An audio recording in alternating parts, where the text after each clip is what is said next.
What's going on, YouTube fam? It's your boy Tony2times, and we back with another video, man. And if all y'all that know, all my new subscribers, I do a segment called Who the Best Rapper Out the Group. And today I wanted to talk about 3-6 Mafia. Now, 3-6 is a group I grew up off. I remember when I first moved down south. When I moved to Birmingham, 3-6 was popping, you feel me? I was like, I don't know who these dudes is, but they was jumping. I remember sipping on some scissor.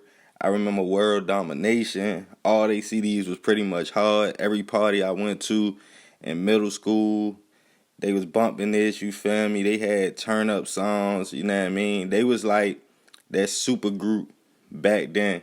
Like how you got NBA Youngboy in them and all these groups now.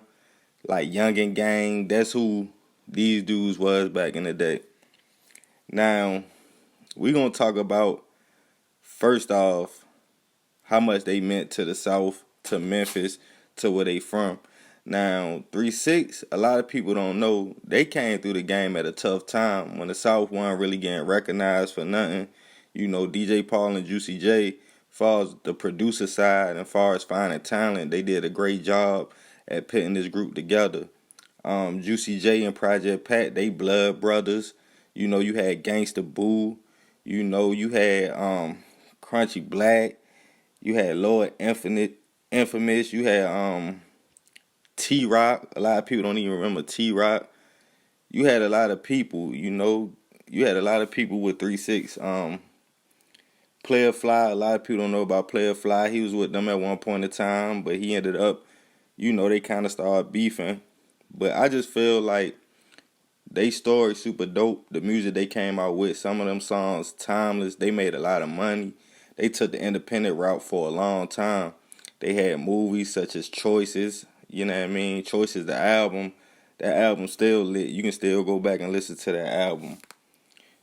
I feel like, in my opinion, my favorite CD, well, I ain't gonna say my favorite CD because I like a lot of their CDs. My favorite artist out this group, I mean, to me, it's hands down, just because the kind of music I like and what he was talking about, is Project Pat. The thing about Pat, though, I know Getty Green was my joint, you feel me? I rock with Getty Green a long way. But the thing about Pat, Pat was still in the streets, and he stayed in a lot of trouble. So he really wanted to focus on the music too tough. But every time he dropped a CD, it was lit. Mr. Don't Play, you know, Chicken Head. I know y'all remember that song. Anybody that grew up in the 90s, you got to remember Chicken Head. Life We Live, songs like that. Project Pat was like a lyricist, and he also spoke that pain. He can make you relate. He'll tell you about them nights when he was hungry and he had to run down on somebody to feed the family or do a lick or do a stain. And it just definitely it was relatable for what I was going through at the time. And I listened to them songs many a nights before doing stuff, you feel me? We ain't gonna get into all that. But I just wish Pat could have became more mainstream and crossed over. But I think when you got certain images, it's hard for you to cross over. When you put certain energy out there and people look at you one way, it's kind of hard for you to cross over.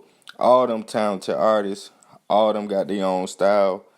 I feel like they could have been, well, they still got bread and they still out here making moves, and that say a lot.